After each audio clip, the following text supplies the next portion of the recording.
Okey, baik. Penentu keanjalan harga permintaan. Okey. Maksudnya di sini adalah iaitu berkaitan dengan apakah yang menentukan sesuatu itu anjal ataupun tidak. Okey. Untuk penentu keanjalan harga permintaan, yang anjal dulu kita tengok ya. Yang anjal ni biasanya adalah barang-barang mewah. Okey. Barang-barang mewah ni maknanya barang-barang yang kita tahu adalah barang-barang yang memang berharga dan juga kebiasaannya mendapat permintaan yang tinggi. Jadi, kalau kita lihat uh, uh, okey, kalau kita lihat barang mewah ni, okey, pengguna akan mengurangkan permintaan apabila harga meningkat dan pengguna akan menaikkan permintaan ni. Permintaan akan meningkat apabila harga turun. So ini memang barang mewah dan faktor jangka masa kalau kita lihat okey, dalam jangka masa panjang, okey, dia sebenarnya barang-barang ini mudah dicari barang pengganti. Okey, faktor jangka masa. Okey, so jangka masa panjang dia memang mudah untuk cari barang pengganti. Tapi kalau dalam jangka masa pendek dia memang dalam jangka masa pendek barang-barang anjal ni dia akan memenuhi kehendak. Ya. Contohlah contoh kalau kita lihat macam apa tahu macam iPhone. Okey, yang nak keluar iPhone 14 tak lama lagi ya. Mungkin dalam seminggu dua lagi kot akan keluar iPhone 14. So, dia adalah barang mewah. Tetapi dalam jangka masa panjang, okey, sebenarnya kita ada pilihan untuk mencari barang pengganti daripada iPhone 14 tu. Okey, contoh kita boleh cari Samsung Galaxy S23 ke ataupun juga Oppo ke kan. Tapi dia perlu dalam jangka masa panjang untuk mencari pengganti. Kalau kita nak dalam jangka masa pendek, memang kita akan nampak barang mewah itu akan menjadi satu keperluan lah. Okey. Dan bilangan barang pengganti okey memang banyak. Ya, memang banyak barang pengganti. Contohnya minuman bergas. Okey, kalau tak ada Pepsi mungkin boleh pergi kepada Coke. Kalau tak boleh pergi Coke, pergi kepada 7 Up. Contoh macam tu. Ya, so bilangan barang pengganti memang banyak. Kemudian nisbah perbelanjaan pendapatan. Sebahagian besar pendapatan boleh guna dibelanjakan ke atas barang ini. Macam cikgu cakap tadi lah. Okey, iaitu kalau barang-barangan mahal ya seperti macam macam kalau kita lihat seperti iPhone 14 tu kan. Itu memang kalau nak beli tu memang sebahagian besar pendapatan tu akan dibelanjakan ke atas barang ini. Itu barang mewah. Okey. Dan bilangan kegunaan, okey kalau kita lihat memang banyak kegunaan lah. iPhone kita tahu, okey, banyak kegunaan. Tepung gandum pun banyak kegunaan. Okey.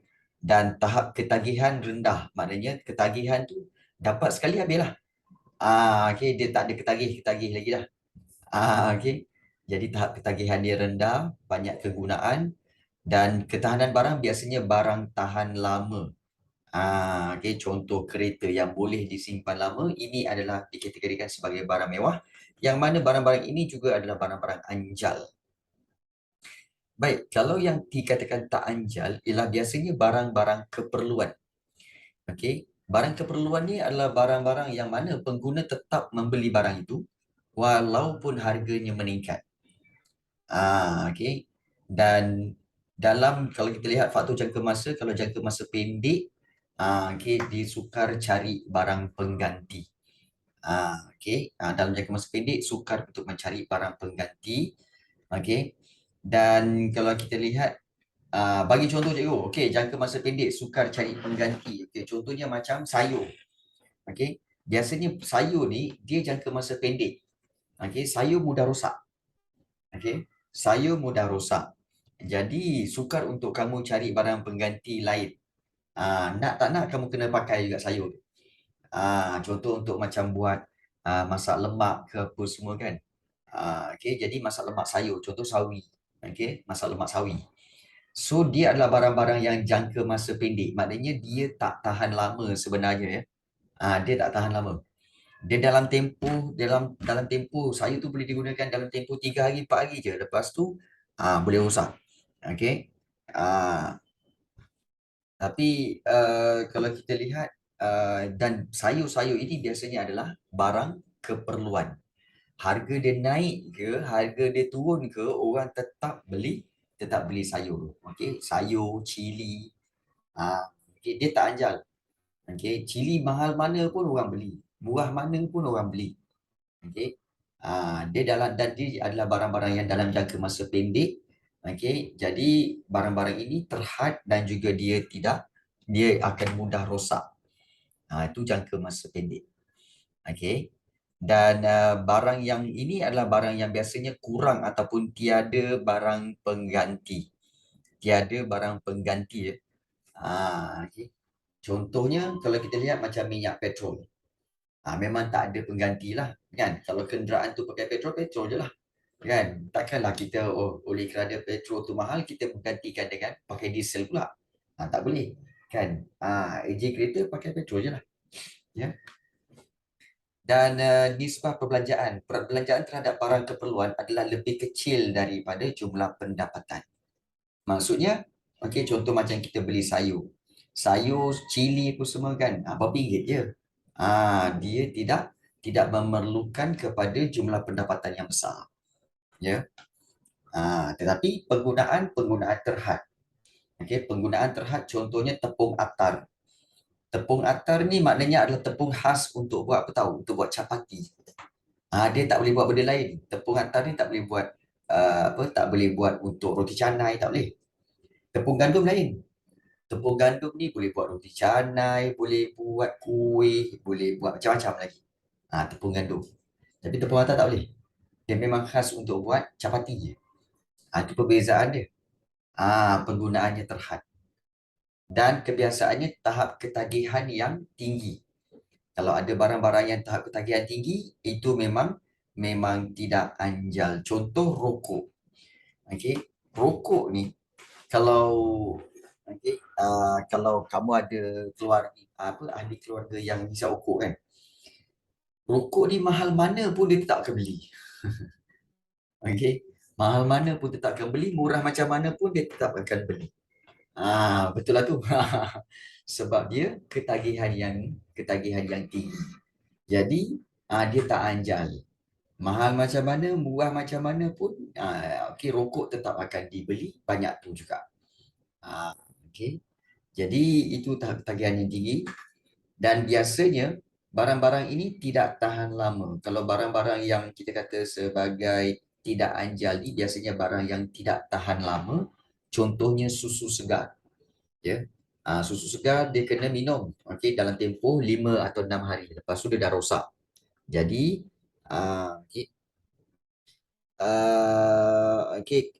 kalau kita lihat inilah dia contoh-contoh barang dan sifat-sifat bagi barang anjal dan tidak anjal. Itu yang menentukan. Jadi kalau kita nak ingat senang je, iaitu kita bezakan anjal tu adalah untuk barang-barang mewah dan tidak anjal tu barang-barang keperluan dan kita ingat contoh. Ya, contoh. Contoh barang mewah ni seperti macam cikgu cakap tadi lah, iPhone ke kan. Kalau yang barang tidak anjal ni barang keperluan macam sayur. Jadi dia tidak anjal. Okey, bagi kefahaman saya barang mewah macam barang kedap boleh. Boleh.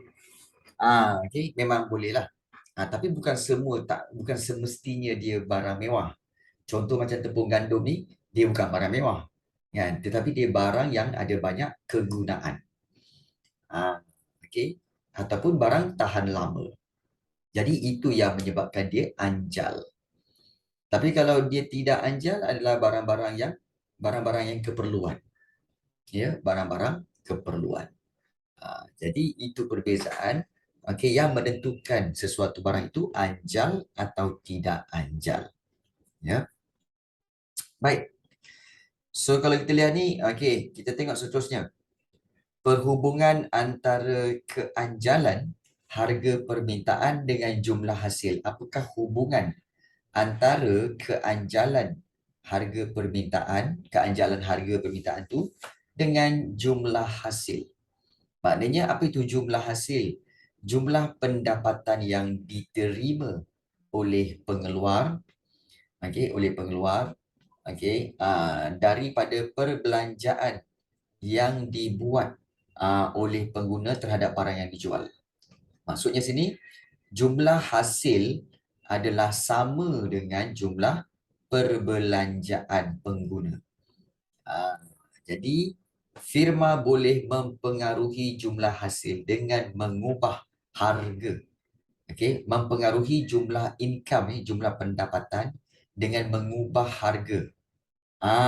Berdasarkan keadaan keanjalan sesuatu barangan yang ditawarkan. Maknanya, okey, firma boleh untuk mempengaruhi, okey, untuk mengubah pendapatan mereka dengan mengubah harga. Tapi mengubah harga itu, okey, kena pastikan keanjalan barang itu macam mana. Dia bukan boleh main sebat je, okey. Boleh main boleh main tam je nak turun naik harga, tak boleh. Okey. Jadi kalau kita lihat di sini, dia ada cara dia. Contoh, kita lihat ni jumlah hasil. Okey, kuantiti, okey, darab dengan harga. So kalau kita lihat jumlah hasil ya kuantiti darab dengan harga. Baik, contoh anjal.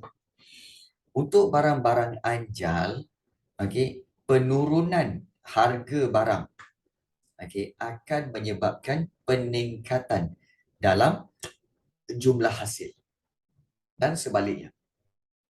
Contohnya, harga barang turun daripada harga RM20 turun ke RM16. Jadi kuantitinya pun akan berubah daripada 60 unit, okey, menjadi 90 unit.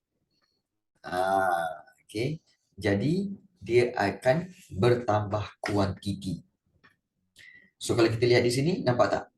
Bila kita buat pengiraan keanjalan, okey, ini pengiraan keanjalan, okey, iaitu Q1 tolak Q0 bahagi Q0 kan? Bahagikan dengan P1 tolak P0 bahagi P0. Okey. Jadi kalau kita lihat akan dapat dia punya pekali keanjalan ialah 2.5. So didapati nilai-nilai, okey, pekali keanjalan permintaan ini adalah lebih daripada 1, maka barang itu anjal. So penurunan harga yang sedikit. Ingat kalau turun harga yang sedikit akan menyebabkan peningkatan dalam jumlah kuantiti diminta yang lebih besar. Jadi bila berubahnya jumlah kuantiti diminta, maka kesannya jumlah hasil juga akan meningkat. Buktinya, okey, kita tengok bukti ya. Baik, jumlah hasil asal RM20 darabkan dengan 60, 1,200.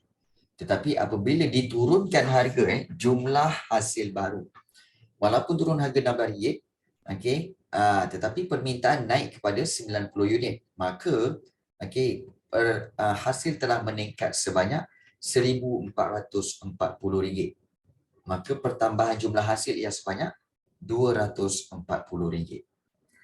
Maka bagi barang yang permintaannya anjal, penurunan harga barang akan menyebabkan jumlah hasil meningkat. So inilah yang dikatakan sebagai anjal. Ya, dia anjal. So banyak contoh barang-barang lain yang anjal seperti barang-barang mewah. Okey, seperti kereta, kemudian juga seperti rumah, barang tahan lama telefon bimbit yang berjenama, itu semua adalah okey, barang yang anjal. Ya, barang yang anjal. Baik. Kalau kita lihat untuk yang tak anjal. Yang tak anjal ni ialah peningkatan harga barang. Berbeza. Peningkatan harga barang akan menyebabkan peningkatan dalam jumlah hasil. Dan sebaliknya. Ya, contohnya, harga barang naik daripada RM40 naik kepada 72, naik. Kuantiti dia berkurang, tapi daripada 100 unit dia turun 80 unit je. Okey, kalau kita lihat, okey, keanjalan dia ialah 0.25 bila kita dah buat pengiraan Q1, Q0 semua kan. So kita dapat pengiraan perkali keanjalan dia adalah 0.25. Maknanya dia adalah kurang daripada 1. Maka barang itu tidak anjal. Maka bila kita tahu dia tidak anjal, maka peningkatan harga yang banyak. Maknanya peningkatan harga yang banyak akan menyebabkan penurunan dalam jumlah kuantiti diminta yang sedikit. Penurunannya sedikit je. Kuantiti diminta sedikit, maka kesannya jumlah hasil akan meningkat. Nampak tak? Kamu dapat sesuatu tak? Iaitu kedua-duanya tindakan ini memberikan hasil yang sama, iaitu jumlah hasil meningkat. Jadi cuma perbezaan dia apa? Perbezaan satu barang anjal, satu barang tidak anjal. Ya. Jadi kalau kita lihat jumlah hasil asal, contohnya RM40 darab 100 bermakna 4,000.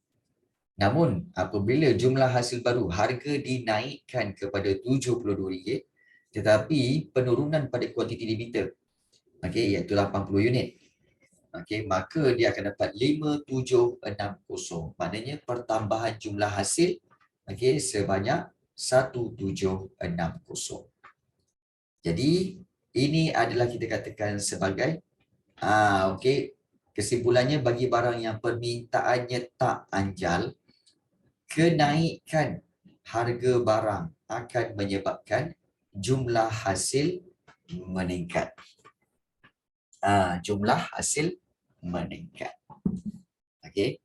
Jadi sebab itu kalau macam contohnya macam kalau kita lihat macam macam cikgu lah cikgu tawarkan kelas-kelas dan barang cikgu yang cikgu perkhidmatan yang cikgu berikan adalah sebenarnya dia bersifat tidak anjal.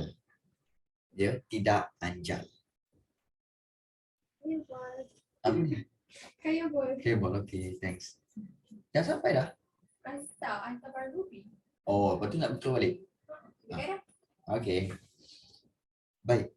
So, kalau kita lihat di sini, jadi macam apa yang cikgu buat kalau cikgu naikkan harga yuran cikgu naikkan harga yuran sebanyak kita kata sebanyak mungkin 10 ke 20 ringgit lagi kan, ataupun naikkan lagi sampai 30 ringgit ke kan, jumlah permintaan dia tetap sama. Permintaan dia tak banyak. Jadi dia tak anjal. Jadi kalau untuk mendapatkan hasil yang maksimum, kalau ikut teori ekonomi, cikgu kena naikkan harga yuran lah. Naikkan harga yuran. Namun begitu, kalau kita lihat sebenarnya itu dari sudut ekonomi.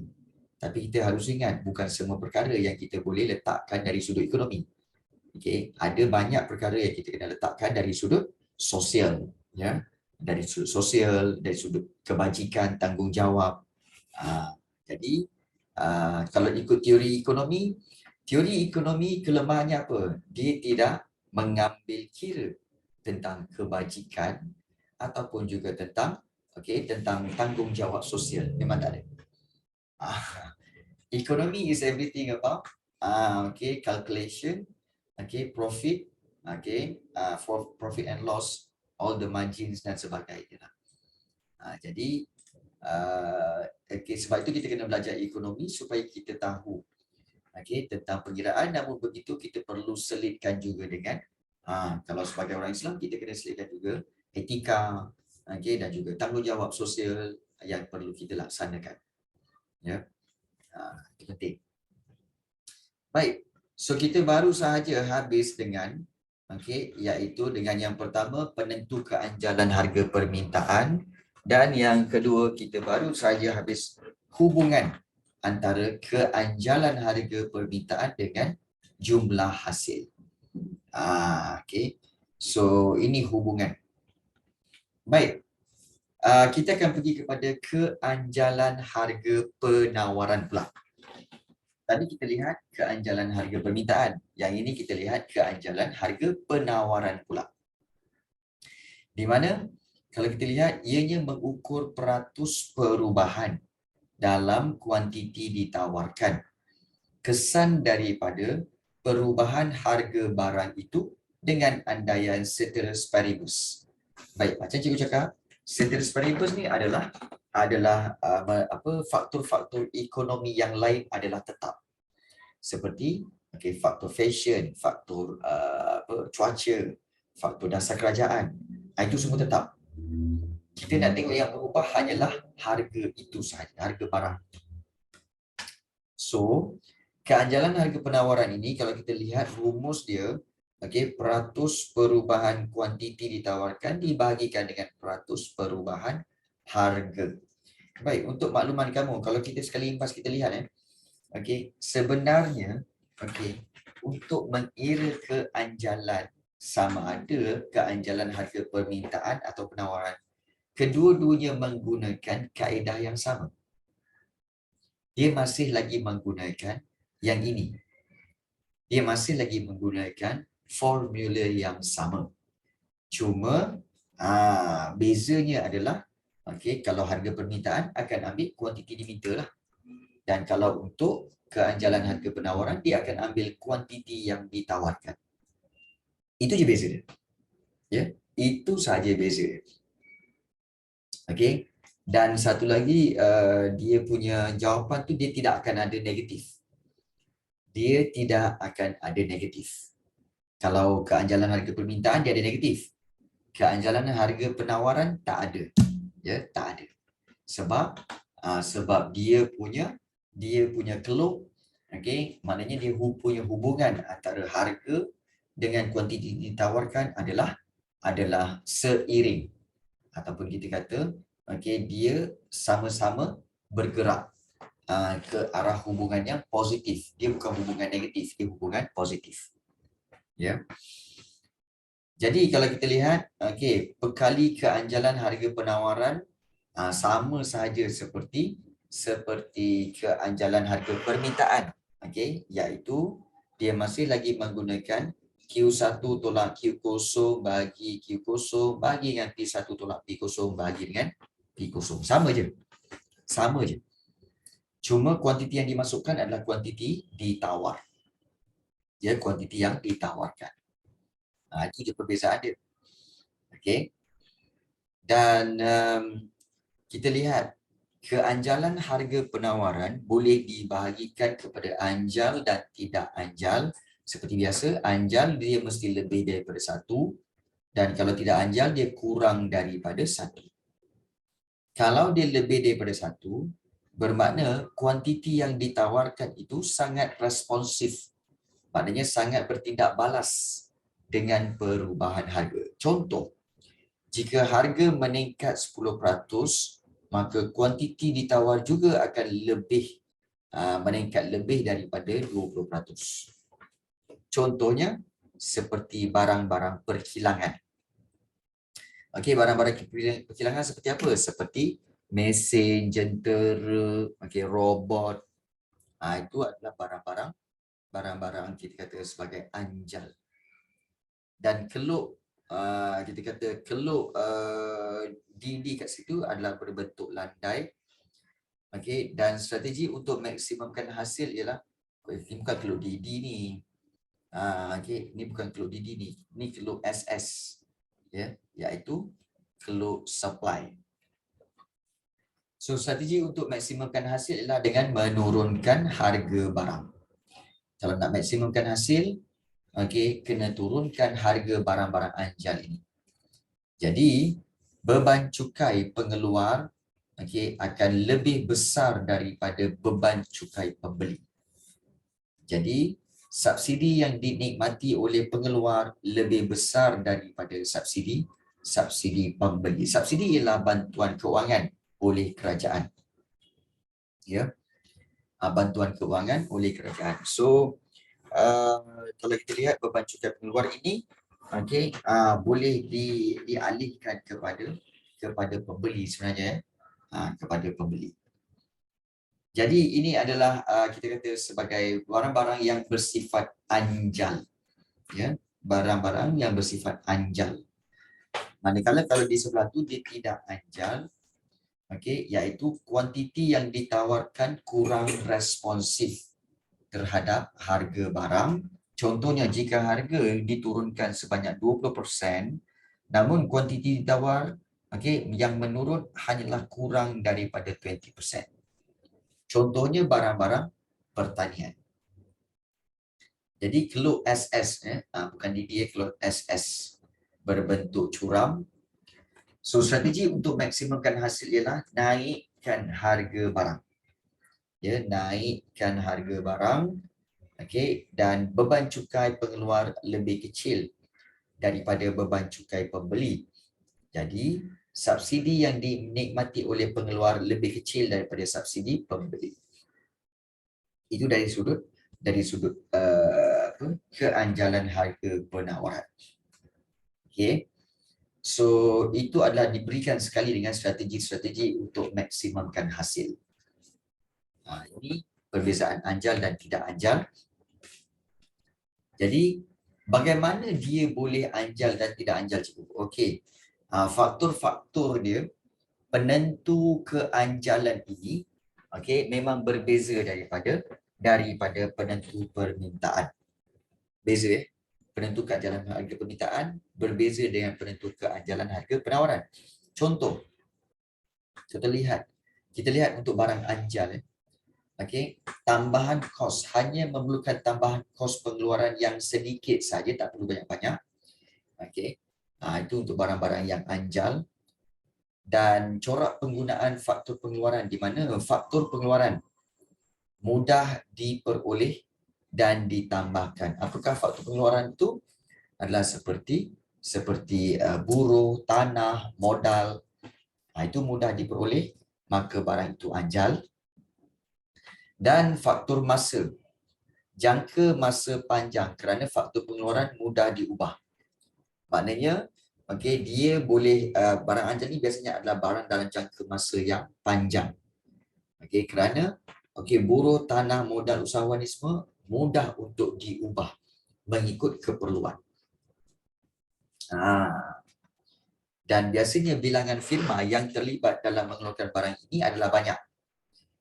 Contohnya kalau kita lihat macam macam barang-barang seperti barang mewah, seperti phone apa semua kan. So bilangan firma yang menyediakan phone memang banyak dalam pasaran. Jadi dia bersifat anjal. Dan kalau kita lihat mobility faktor pengeluaran. Mobility ialah pergerakan faktor pengeluaran, iaitu pergerakan buruh, tanah, modal. So kebiasaannya untuk barang-barang anjal, biasanya faktor pengeluaran dia, buruh, tanah, modal semua boleh dipindahkan dengan mudah dari satu tempat ke tempat lain. Maksudnya, kalau pekerja tu bekerja di kilang iPhone, contohlah, dia boleh dipindahkan dengan mudah dari satu tempat ke tempat lain. Maknanya dia boleh kerja dengan di kilang phone yang lain. Contoh, boleh kerja di kilang phone Oppo. Jadi ini kita kata boleh dipindahkan dengan mudah kerana sifat jadi anjal. Dan ketersediaan stok atau inventory biasanya mempunyai stok yang banyak. Contohnya barang-bahan mentah, barang-barang siap yang digunakan dalam perkilangan biasanya mempunyai stok yang banyak. So dia adalah anjal. Kejap